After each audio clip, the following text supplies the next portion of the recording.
টি-20 বিশ্বকাপ নিয়ে যে উত্তেজনাটা তৈরি হলো এবং বাংলাদেশের অবস্থান পরিষ্কার, বাংলাদেশ খেলবো না বলে নাই, বলছে আমরা শ্রীলঙ্কায় খেলবো এবং এরকম অসংখ্য রেকর্ডও কিন্তু আছে।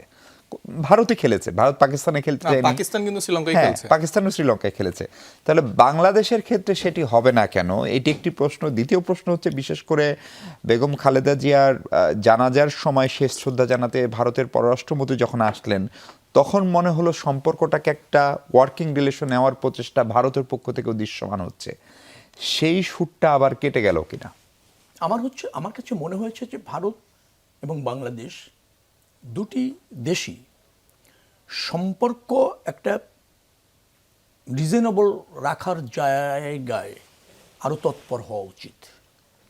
ভারত যেটা করেছে মুস্তাফিজের ব্যাপারে সেটা খুবই আপত্তিকর। আবার আমরাও যে পথে হাঁটছি তাতে সম্পর্কের উন্নতি না হয়ে অবনতির দিকেই যাচ্ছে। হ্যাঁ, অবনতির প্রয়োজনও আছে অস্তিত্বের জন্য, আমি অস্বীকার করছি না, মর্যাদার জন্য।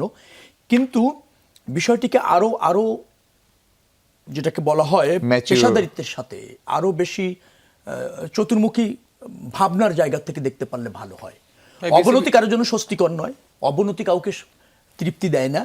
আমরা চাই যে এই সম্পর্কটা একেবারে তলানিতে না গিয়ে যাতে উভয় রাষ্ট্র তার সম্মানের জায়গাটা, তার মর্যাদার জায়গাটা।